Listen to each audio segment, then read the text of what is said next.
आप सबको नमो बुद्धाय जय भीम।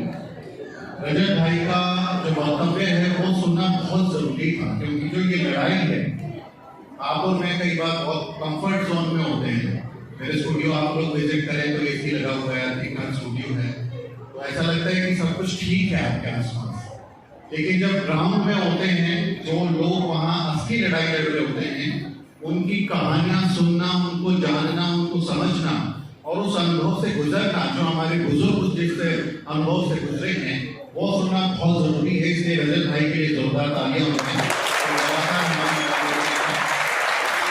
मेरे पास समय की कमी है, तो मैं आज ही, क्योंकि अशोक विजयदशमी है, धम्म विजय दिवस है, तो धम्म के बारे में और तथागत बुद्ध के बारे में छोटी छोटी दो कहानियां सुनाऊंगा। मुश्किल से 5 मिनट का वक्त मिलूंगा।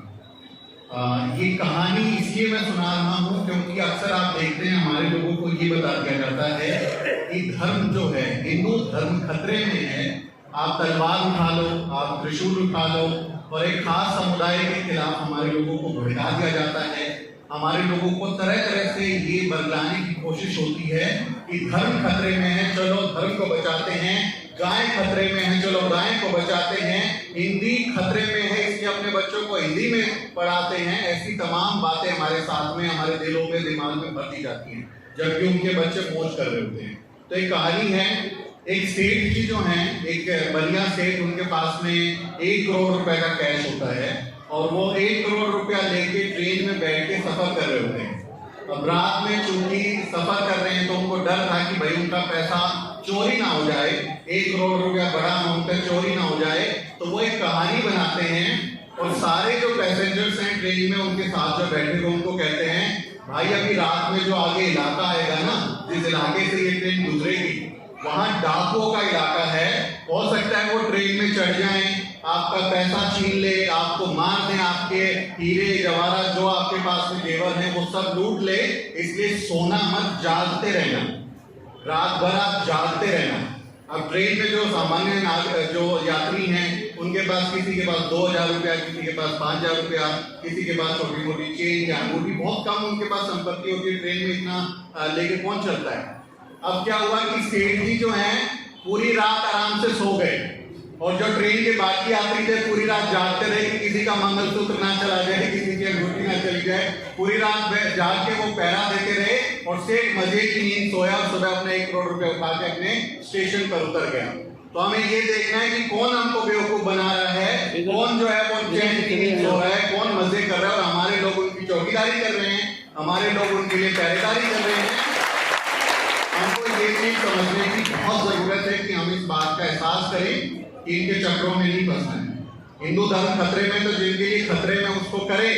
हमारा धर्म ये खतरों में रहा है, हमेशा इसके ऊपर हमले होते रहे हैं।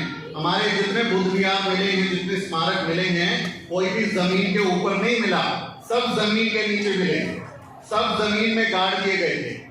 मैं प्रधानमंत्री नरेंद्र मोदी के गांव गया, वडनगर में, जब गुजरात में इलेक्शन थे। उनके गांव में एक बहुत बड़ा बुद्ध विहार जमीन के नीचे मिला है, और कहते हैं कि वहां ऐसे 10 बुद्ध विहार है, लेकिन खुदाई सिर्फ एक की हुई, और दूसरा अभी आधा खोदा गया है। जो 84 फीट जमीन में खोदते खोदते नीचे चले गए, तब भी वो बुद्ध विहार निकलता गया। पानी निकल आया तो उन्होंने खुदाई बंद कर दी। ये प्रधानमंत्री नरेंद्र मोदी के गांव की बात है। और उस जो बुद्ध विहार है जो मिला है, उसके बगल में आप देखेंगे तो बहुत बड़ा एक तालाब है, बहुत बड़ा एक तालाब खोदा गया है।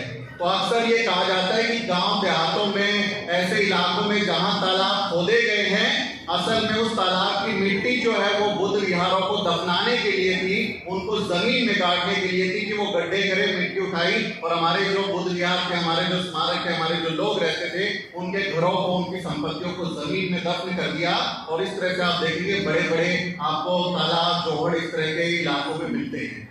तो इस तरह का हमारा इतिहास रहा है। इसलिए हमें ये कोशिश करनी है कि हमारा धर्म, बाबा साहब डॉक्टर अम्बेडकर की शिक्षाएं, हमारी महापुरुषों और हमारी मां महिलाओं की शिक्षाएं, वो हम याद रखें और धर्म के पीछे ना भागें। हमारी जो यात्रा है वो धर्म की है, और धर्म हमारे विचार, ये जीने का तरीका है।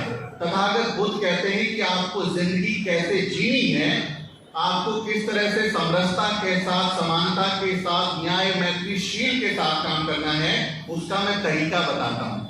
बुद्ध ये नहीं कहते कि मैं मुक्ति दाता हूं, मैं आपको जन्नत में ले जाऊंगा, स्वर्ग में ले जाऊंगा। सब आप देखेंगे सारे धर्मों में ये बात बोली जाती है कि मैं परमपिता परमेश्वर, अहम ब्रह्मास्मि, मैं सबसे बड़ा देवता हूं, मेरे अलावा कोई पैगंबर नहीं।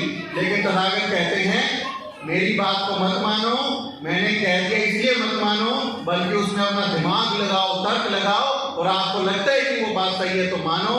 मैं आपको मार्ग दिखा सकता हूँ, रास्ता दिखा सकता हूँ, मैं आपको मुक्ति नहीं दिला सकता। ये बात हमारे तथागत बुद्ध कहते हैं।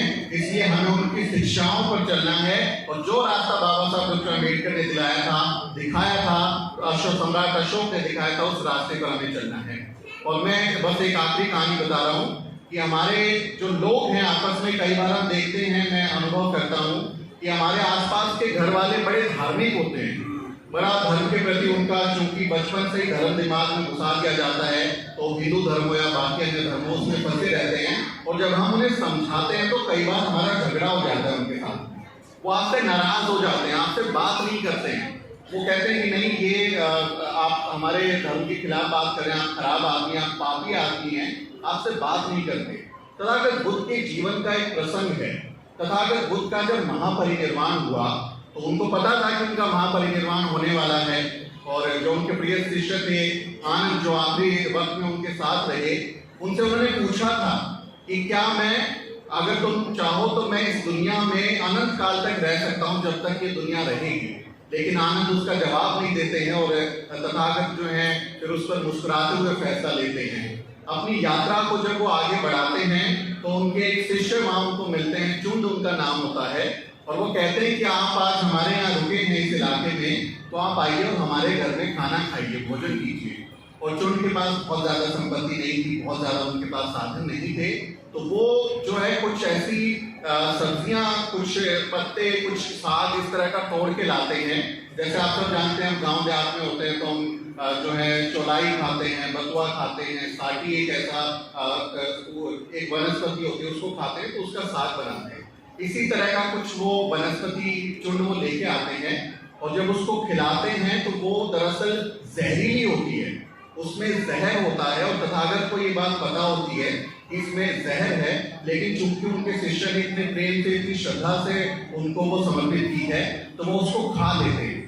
और खाने के बाद उनको फूड पॉइजनिंग होती है, उनका शरीर बीमार होता है, रक्त उनके मुंह से आता है, खून आ जाता है, और उसके बाद उनको ये पता चल जाता है कि अब ये मेरा अंतिम वक्त है, परिनिर्वाण की तरफ मेरे को जाना है।